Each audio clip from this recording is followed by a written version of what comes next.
How old were you then?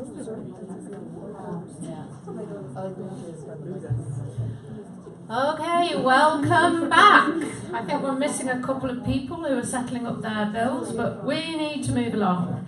I would just like to draw your attention to the table there in front of Jordan. That is all the gems that we have collected here in Okotoks for Gems for Gems. Give yourselves all a great round of applause.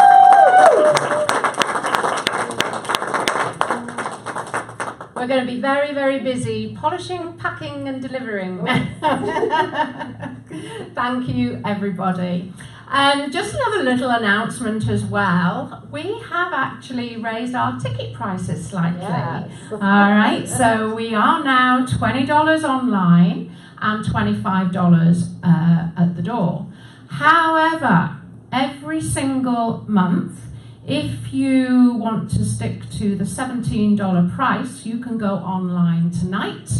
And is it for 24 hours, Bridget? Yeah. 24 hours only, you'll be able to get the tickets for next month's event at the original price of $17. All right, so get online, ladies and gentlemen.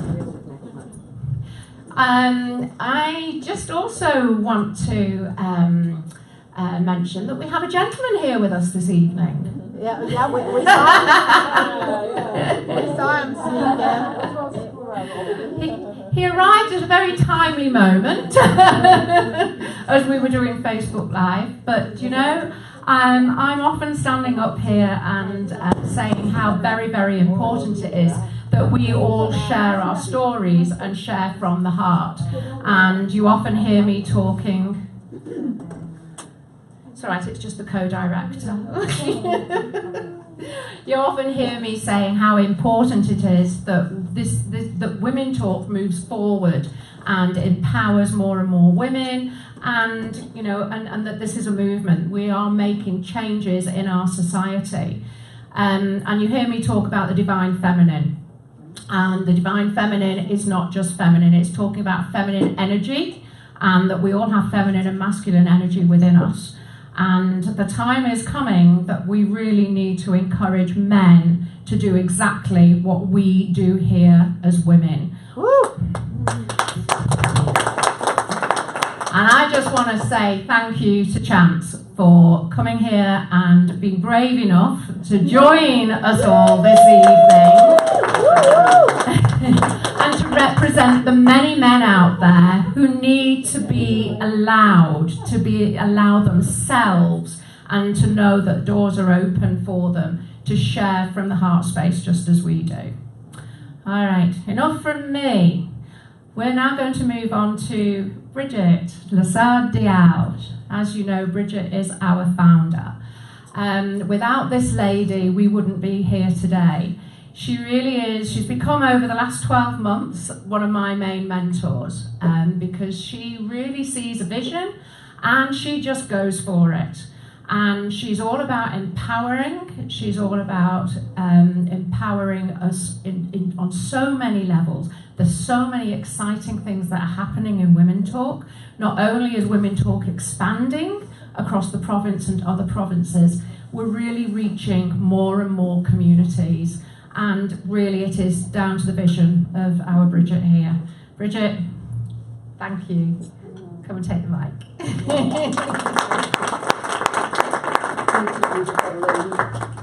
I'm going to wait till Michelle turned that down because that big hockey voice is going to burn you with this mic. Oh, and what do we have here? Creme brulee. Like creme brulee. Come on, who ordered creme brulee?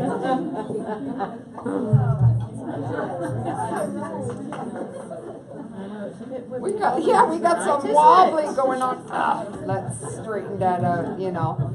It's that mic is very important to me. All right, who here has ever been a kettle calling the pot black? Right? Well, it just happened to me, and it was really funny. You know, I go around, well, quite a few times a month now, And I keep telling women that you just gotta come and share your story. Or just be in my book. One of my books, we just did an anthology and we got another one coming. Just come and share your story. And over again I hear, yeah, I don't really have a story.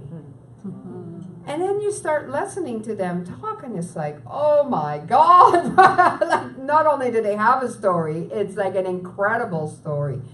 Because we all have them. Every single one of us. And when we share our stories, we help others. And even the silliest little stories that you can share sometime and you think, yeah, it's not that big of a deal. Like, that's my normal. It's not the normal of somebody else. That was smooth. Da-da-da-da. I'm actually not Facebooking. I'm recording because I have a coach now for the first time in my life, Jackie McClanahan.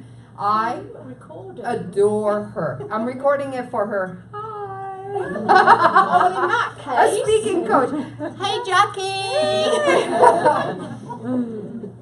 So I go around and I tell Bob, and I tell people you got to share your story. So not too long ago, I get approached about writing a chapter in a book. Now this lady that's putting the anthology together has been a huge supporter of mine. Not only has she come to every single thing I have put together, she's in my book. She actually flew from Edmonton just to a little get together about the book when we launched it. Like, she is so committed. So when she came out with the anthology, I thought, I need to be an anthology.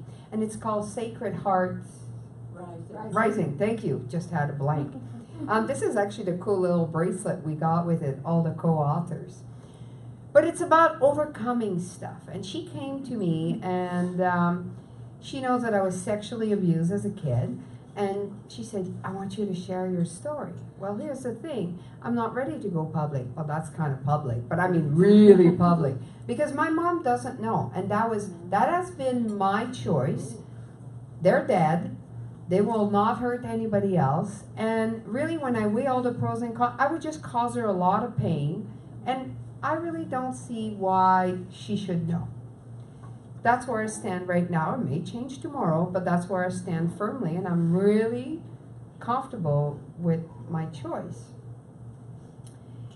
But she wants me to be in her book, and I thought, well, I don't know, I don't know what I'm going to talk about. I don't have a story. It's all about overcoming, and I just don't have a story. I'm just happy and having fun. And she goes, well, how about if you write about being gay? I'm like, well, that's boring. It's like, I don't really have anything to say about it. And listen to me, this is unbelievable because this is my story. It's my truth. That's what I live in. And I think it's boring. Well, here what happens. I sit down to write the story. First part of the story is, well, first of all, coming out to myself. I had just moved from Sherbrooke, Quebec to Fort McMurray in 1982. And, well, the first time that I kind of thought maybe I might be gay, I thought it was a cultural thing. They're just different here. Right? I mean, well, Jesus, they wear cowboy boots and cowboy hats and belt buckle the size of small cars. So who knows what can happen here? And then, so when I realized, yeah, no, it's not them, it's me. I come out to myself. Now, the first step is to come out to my parents. Now, remember, 30 years ago, it was very different times. You could get thrown out of your house, your apartment. People would, I know a guy that got beat from an inch of his life just because he was gay. And I mean, an inch. I don't know how he made it through. So there was a lot of risk. So that was a big story just on his own. And then my first partner that I partnered, this is all in the book that I don't think there's a story. My first partner, female partner that I made, she's a police officer, and she was 12 years older than me and was planning my retirement. I was 20. So I thought, I need to get the hell out of here. And when I did, she shot herself. She didn't die, but she shot herself. And not only that, but she was 32 and she had not told her parents she was gay. So I had to come out for her to her parents. And that was pretty extreme because they're flying here because they're just really freaked out about their daughters. And so that was something I had to overcome. And then when I met my next partner, we were together for 10 years, her family was Christian Reformed. So when she approached her family to tell them, they told her the devil winked at her and she smiled back.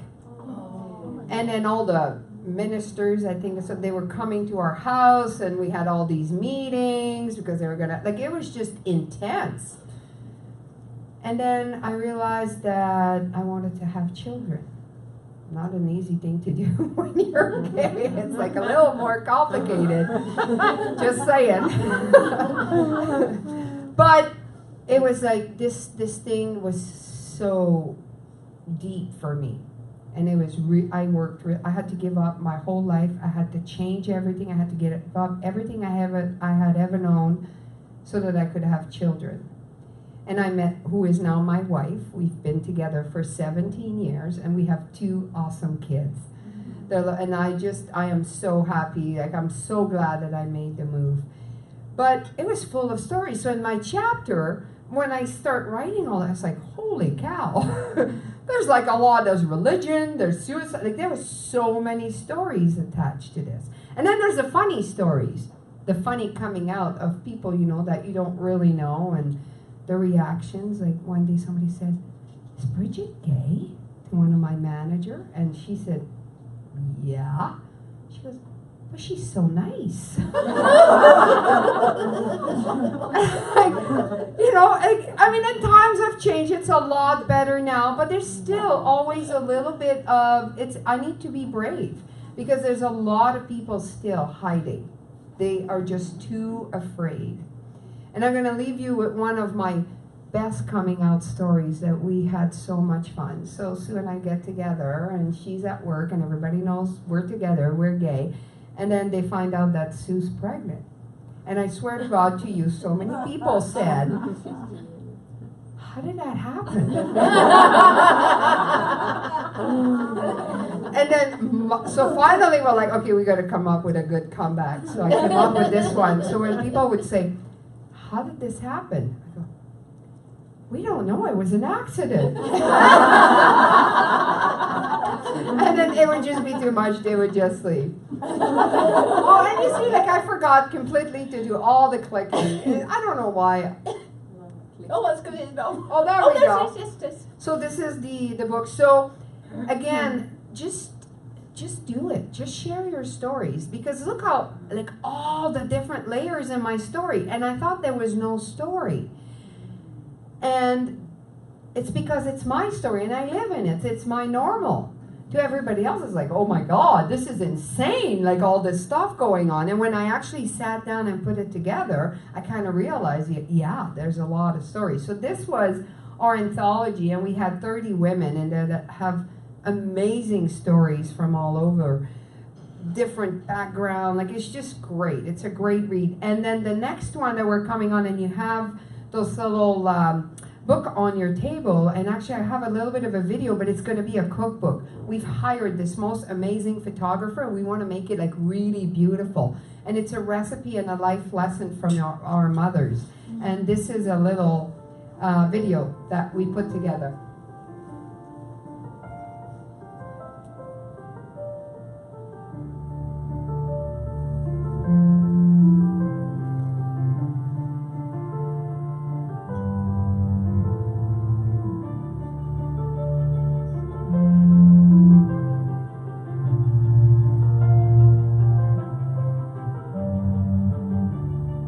That's my mama.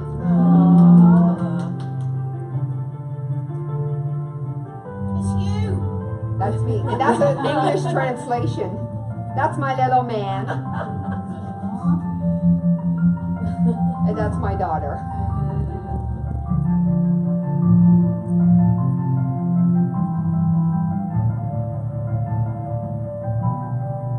And I cooked all that stuff, by the way. Wow.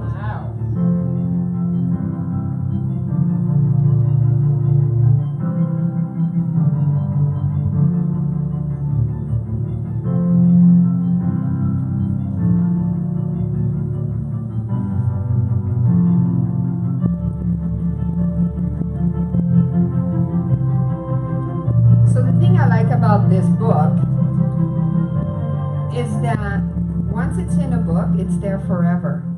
You know that there will be some of those books for generations to come. And it'll be a great family heirloom that you can keep. And it's about just sharing a little piece of your mom. And it's funny actually, because I have people that come to me, it's like, yeah, my mother was an awful cook. I have no recipe to share. Or, I don't think I learned anything from my mother. Well, that's something. Right? That's a story. So, and the book, the deal with the book is you don't pay to be in the book, but you commit to buy 40 books at cost and then sell them. So you can recoup and make money if you choose to, or if you're like me, you're just going to be handing out book left, right, and center. So that's my story tonight. Thank you for being here. Now, before I go, I don't know if, let me just do, see, you have a different clicker. Oh, this is, so this is our Christmas month next month. And like Sam said, the tickets are up for sale right now on the website, and it's an open mic. So you're going to come, and you're going to share your stories, or you can sing a song. I'm going to play the spoons. Okay, I commit. I am playing the spoon for Christmas this year. It can be anything. And you know, the thing that I like about it is it's kind of like we're going on a journey, because we Canadians are from somewhere else. Most of us, we have tradition that our family is, and it's really cool to actually snoop and see what people do during the holidays. So I hope that you join us. What's the date next month? 19th? Yes. Yes. Right. Oh, wow. December 19th. Yeah. So come and join us. Bring your spoons, your recipes, and we're going to have a great time.